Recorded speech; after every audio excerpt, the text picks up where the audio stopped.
5 જૂન વિશ્વ પર્યાવરણ દિવસ નિમિત્તે સમગ્ર વિશ્વ જ્યારે ગ્લોબલ વોર્મિંગની ગંભીર પરિસ્થિતિમાંથી પસાર થઈ રહ્યું છે ત્યારે ભુજ શહેરમાં પર્યાવરણ જતન અને સંવર્ધનના સંકલ્પ સાથે વૃક્ષારોપણ કાર્યક્રમનું આયોજન કરવામાં આવ્યું હતું। વડાપ્રધાન નરેન્દ્ર મોદીના દેશવ્યાપી આહવાન એક પેડ માં કે નામ અંતર્ગત ભુજ વિધાનસભા વિસ્તારના ધારાસભ્ય કેશુભાઈ પટેલની વિશેષ ઉપસ્થિતિમાં પ્રેરણાદાયી કાર્યક્રમ યોજાયો હતો। ભુજ શહેરના પ્રમુખ સ્વામીનગર સ્થિત શેરી નંબર 7 માં આવેલા શાંતિ સુંદર સ્મૃતિ વન ખાતે સવારે યોજાયેલા આ કાર્યક્રમમાં મોટી સંખ્યામાં સ્થાનિક અગ્રણીઓ, વન વિભાગના અધિકારીઓ અને નગરજનો પર્યાવરણની રક્ષા માટે એકત્રિત થયા હતા।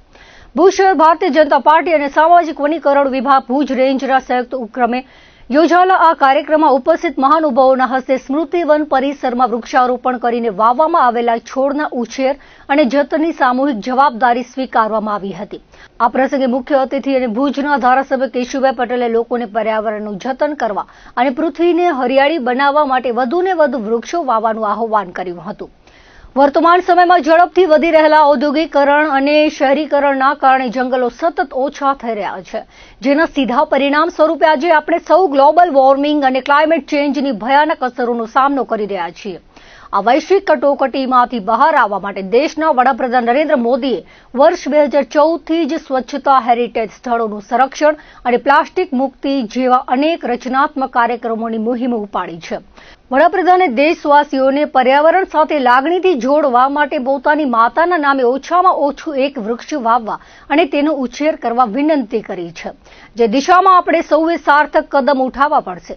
કાર્યક્રમમાં ઉપસ્થિત ભુજ નગરપાલિકાના કારોબારી ચેરમેન કમલ ગઢવીએ જણાવ્યું હતું કે ભુજ શહેરને હરિયાળું અને પ્રદૂષણ મુક્ત બનાવવા માટે નગરપાલિકા સંગઠન અને ફોરેસ્ટ વિભાગની સંયુક્ત ટીમ દ્વારા સુંદર આયોજન કરવામાં આવ્યું છે। આજના પવિત્ર દિવસે લોકોને પ્લાસ્ટિકનો ઉપયોગ ન્યૂનતમ કરવા અને કાપડની થેલીઓ અપનાવવા માટે પ્રેરણા પૂરી પાડવામાં આવી હતી। આ જનજાગૃતિ અભિયાનના ભાગરૂપે કાર્યક્રમમાં ઉપસ્થિત તમામને કાપડની થેલીઓનું વિતરણ કરવામાં આવ્યું હતું। તેમણે ભુજની જનતાને અપીલ કરી હતી કે જાહેર સ્થળો પર ગંદકી ન કરીને અને વધુમાં વધુ વૃક્ષો વાવીને આ પર્યાવરણીય મહાયજ્ઞમાં આહુતિ આપે। આ સંયુક્ત વનીકરણ કાર્યક્રમ અંતર્ગત સામાજિક વનીકરણ વિભાગ ભુજના રેન્જ ફોરેસ્ટ ઓફિસર હંસાબેન આલે પણ ખાસ હાજરી આપીને લોકોને વન વિભાગની વિવિધ યોજનાઓ વિશે માહિતગાર કર્યા હતા। વન વિભાગ તરફથી ભુજ અને કચ્છના તમામ નાગરિકોને અપીલ કરવામાં આવી છે કે તેઓ ચોમાસાની આગામી ઋતુમાં પોતાના ઘર આંગણે, ખેતરે કે જાહેર પ્લોટમાં મહત્તમ વૃક્ષો વાવે અને માત્ર વાવીને છોડી દેવાના બદલે તેનું પૂર્ણ સંવર્ધન કરે। આજે વિશ્વ પર્યાવરણ દિવસે જે રીતે આમ તો એક દિવસ નક્કી હોય, પણ જ્યારે વૃક્ષ વાવવું હોય એ ત્યારે એ દિવસ જ કહેવાય। અને જે રીતે પ્રકૃતિ અને માણસને જીવવા માટેનું વૃક્ષ જે ઉપયોગી છે એ નાના જીવથી કરીને મોટા હાથી સુધી બધાને વૃક્ષ એક ઉપયોગી એક ઘાસચારા માટે, છાયા માટે। જે રીતે વર્તમાન સ્થિતિમાં વૃક્ષોને વધારે કાપવાથી ઉદ્યોગો, ખેતી અને જંગલો હતા એને આસ્તે આસ્તે કાપીને જે પ્રકૃતિ પર્યાવરણને નુકસાન થઈ રહ્યું છે, ત્યારે આદરણીય પ્રધાનમંત્રીએ એક આહવાન કર્યું કે એક વૃક્ષ માં કે નામ। 140 કરોડની વસ્તી છે અને બધા નક્કી કરે તો એક હામટા 140 કરોડ વૃક્ષ વવાય, પણ એ તો એક આહવાન છે। મારે જ્યારે જીવવું છે ત્યારે આ વૃક્ષ એટલા માણસની જીવનમાં જીવવા માટેનું અતિ મહત્વનું છે। આપણે કોરોના કાળમાં જોયું કે જે રીતે કાર્બન ડાયોક્સાઇડ લઈને ઓક્સિજન આપતું એક માત્ર આ વૃક્ષ છે, અને જ્યારે કોરોનામાં લોકોને ઓક્સિજન મળતું નહોતું ત્યારે એ ઓક્સિજનનો બોટલ એક 700 રૂપિયામાં પડતો હતો અને 24 કલાકમાં 3 બોટલની જરૂર પડતી હતી। માણસોને જે હવા, પાણી, ઓક્સિજન મફત મળે છે એટલે એની કિંમત નથી થતી, પણ ત્યારે કોરોનામાં ખબર પડી કે એક માણસને 24 કલાકમાં 2100 રૂપિયાના બોટલની જરૂર પડતી હતી। અને તમારી લાઈફમાં જોશો તો 5 થી 6 કરોડ રૂપિયાનો ઓક્સિજન જો વેચાતો લ્યો તો એટલી એની કિંમત થાય છે। પણ લોકોને અવેરનેસ આવે, લોકોને સમજણ આવે, વૃક્ષ વાવેતર થાય, જોડે જોડે એનું જતન પણ થાય। જેટલા વવાય છે એટલા ઉછરે। ફોરેસ્ટ ખાતાના વિભાગ પણ આ જોડે છે. સ્વાભાવિક છે છેલ્લા ઘણા સમયથી પહેલા એક રેકર્ડ ઉપર રહેતું, આજે વાસ્તવિકતા છેલ્લા 8-10 વર્ષથી વન વિભાગ પણ વૃક્ષના જતન માટે સરકારના આદેશને અનુસરીને વધારે વૃક્ષ વવાય, વધારે ઉછરે, આવું જ્યારે એક આયોજન છે. અને નરેન્દ્રભાઈના આહ્વાનના કારણે આજે વૃક્ષ વિશ્વ પર્યાવરણ દિવસના ભાગરૂપે ભારતીય જનતા પાર્ટી વન વિભાગ દ્વારા આજે જે રીતે વૃક્ષનું વાવેતરનો એક દાખલો છે. આનાથી કઈ વૃક્ષ બધું જંગલ નહીં થાય, પણ સ્વાભાવિક છે કે જાહેર જીવનના માણસો હોય, કાઉન્સિલરો હોય, નાગરિકો હોય, વન વિભાગ હોય, બધા જો એક મુહિમ ઉપાડે તો ચોક્કસ આવતા દિવસોમાં જે પ્રકૃતિ ક્યાંક ભંગ થઈ રહી છે અને માણસને જીવવા માટે પ્રકૃતિ અતિ મહત્વની છે. આપણે એનું સીધું દેખાતું નથી, પણ તમને હવા ન મળે અને એક રૂમમાં તમે ફિટ થઈ જાવ, ક્યાંથી હવા ન મળે ત્યારે 10 મિનિટ તો અમને ખબર કે આ કિંમતી કેટલું છે.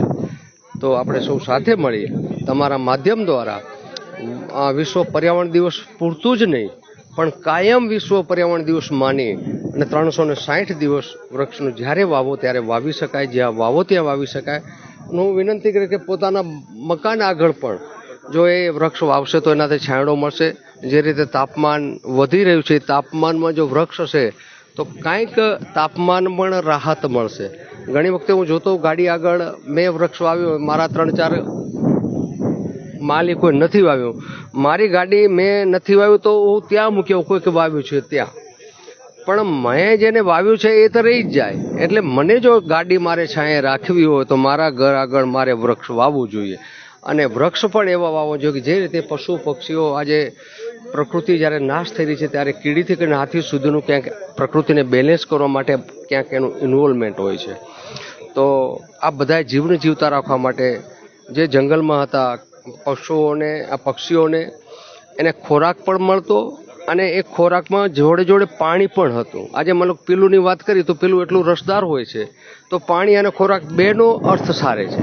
તો એમાં માત્ર શોભાના વૃક્ષો નહીં, પણ એ વૃક્ષમાં કોઈક પામે આવા વૃક્ષો વાવવાની હું વન વિભાગને અપીલ કરું છું કે સૌ સાથે મળી અને જે રીતે એક આ જીવનનું પાસું છે, માત્ર કોઈ માણસ માને કે અમે એકલા નહીં, સૌ સાથે મળશું તો ચોક્કસ જે રીતે આદરણીય પ્રધાનમંત્રી નરેન્દ્રભાઈની એક કલ્પના છે, ગુજરાતના મુખ્યમંત્રી આદરણીય ભૂપેન્દ્રભાઈની પણ એક મુહિમ છે કે વૃક્ષ વધારે હોય અને પાછું ભારત, ગુજરાત અને કચ્છ હરિયાળું બને, આવો પ્રયાસ છે. અને ફરીને આપના માધ્યમથી કોઈ પણ લોકો આને નુકસાન ન કરે અને વાવ્યા પછી પણ એનું જતન થાય, આવી મારી એક વિનંતી છે. આજે 5મી જૂન વિશ્વ પર્યાવરણ દિન નિમિત્તે નગરપાલિકા તેમજ વન વિભાગના સંયુક્ત ઉપક્રમે 5મી જૂનનો કાર્યક્રમ કરવામાં આવેલ, જેમાં ખાસ લોક જાગૃતિ અને લોકો વધારેમાં વધારે વૃક્ષો વાવે, એનું જતન થાય અને તેવી ખાસ અપીલ વન વિભાગ તરફથી કરવામાં આવે છે. અને ક્લાઇમેટ ચેન્જ આપણે હાલ જોઈ રહ્યા છીએ, જેમ તાપમાન વધે છે, ક્લાઇમેટ ચેન્જ થાય છે, તેની સાથે આપણી આવનારી પેઢી પણ વૃક્ષનું જતન કરે ને આવનારી પેઢીને પણ વૃક્ષની જરૂરિયાત, આપણે સમગ્ર અને વૃક્ષની વધારે જરૂરિયાત, પ્રદૂષણ, હવા સ્વચ્છ, આવનારી પેઢીને પણ સ્વચ્છ વાતાવરણ પૂરું પડે તે માટેની ખાસ વધારે વૃક્ષો વાવવાની સામાજિક વનીકરણ વિભાગ ભુજ તરફથી અપીલ કરવામાં આવે છે. આજ રોજ 5 જૂન એટલે વિશ્વ પર્યાવરણ દિવસ, ત્યારે સમગ્ર વિશ્વ આજે ગ્લોબલ વોર્મિંગની પરિસ્થિતિમાં પસાર થઈ રહ્યું છે, ત્યારે આજના દિવસે 5 જૂને આપણે સૌ સાથે મળી અને વૃક્ષારોપણનો કાર્યક્રમ સમગ્ર ભુજમાં ભુજ નગરપાલિકા સંગઠન અને રેન્જ ફોરેસ્ટર સમગ્ર ફોરેસ્ટની ટીમ દ્વારા અમે આયોજન કર્યું છે. તો એના ભાગરૂપે આજે વોર્ડ નંબર 11માંથી અહીં શાંતિ સુંદર સ્મૃતિ વનમાં કાર્યક્રમનું અમે આયોજન કરવામાં આવ્યું હતું. ભુજના લોકપ્રિય ધારાસભ્ય આદરણીય કેશુભાઈ પટેલ, ભુજ શહેર ભાજપના પ્રમુખ મિતભાઈ, અમારા ઉપપ્રમુખ બેન શ્રી બિંદિયાબેન, ફોરેસ્ટના સૌ અધિકારી બેન શ્રી હંસાબેન, વિસ્તારના સોસાયટીના સૌ આગેવાનો સૌ ઉપસ્થિત રહી અને એક સુંદર મજાના વૃક્ષારોપણનું આયોજન કર્યું. સાથે આખા વિશ્વમાં જે ખાસ કરીને ભારતમાં એક માથાના દુખાવા રૂપ એક સમસ્યા છે પ્લાસ્ટિકની, તો આજે વિશ્વ પર્યાવરણ દિવસ નિમિત્તે એના માટે પણ કાપડની થેલીનું વિતરણ કરી અને લોકોને ઓછામાં ઓછું પ્લાસ્ટિક યુઝ કરવા અને કાપડની થેલીનો મહત્તમ ઉપયોગ થાય તેના માટે પણ થેલીનું વિતરણ કરી અને પ્રેરણાત્મક કાર્યક્રમ કરવામાં આવ્યો. સાથે સાથે આજના દિવસે સમગ્ર નગરપાલિકા વતી અમે એક અપીલ કરી છે કે આપણે સૌ સાથે મળી અને આવનારા દિવસોમાં જે ગ્લોબલ વોર્મિંગની અસર કેમ ઓછી થાય અને પર્યાવરણનું આપણે વધુમાં વધુ કઈ રીતે જતન કરી શકીએ. જે આદરણીય વડાપ્રધાન નરેન્દ્ર મોદી સાહેબની એક 2014માં જ્યારે એણે શપથ લીધી ત્યારથી એક એમની મુહિમ ચલાવી છે. ચાહે સ્વચ્છતાની વાત હોય, ચાહે હેરિટેજ સ્થળોની સંરક્ષણની વાત હોય, આ તમામ બાબતો જે આપણે પ્લાસ્ટિક મુક્ત કરવાની વાત હોય, તો આવા અનેક કાર્યક્રમો આપણે કરી શકીએ છીએ. તો આજે વિશ્વ પર્યાવરણ દિવસના નિમિત્તે અમે સૌ સંકલ્પ લઈ અને ભુજ શહેરને અને ભુજની જનતાને પણ અપીલ કરી છે કે આપ પણ આ અમારી પહેલમાં જોડાઓ અને વધુમાં વધુ વૃક્ષારોપણ થાય, લોકો પ્લાસ્ટિકનો ઉપયોગ ઓછો કરે અને જાહેરમાં ગંદકી ન કરીને આપણે આ રીતે પણ રાષ્ટ્રની સેવા કરી શકીએ છીએ. વધુમાં આપ સૌને વિશ્વ પર્યાવરણ દિવસની શુભેચ્છા અને આવનારા દિવસોમાં સૌ સાથે મળી અને પર્યાવરણનું જતન કરી. અસ્તુ. ભારત માતા કી જય.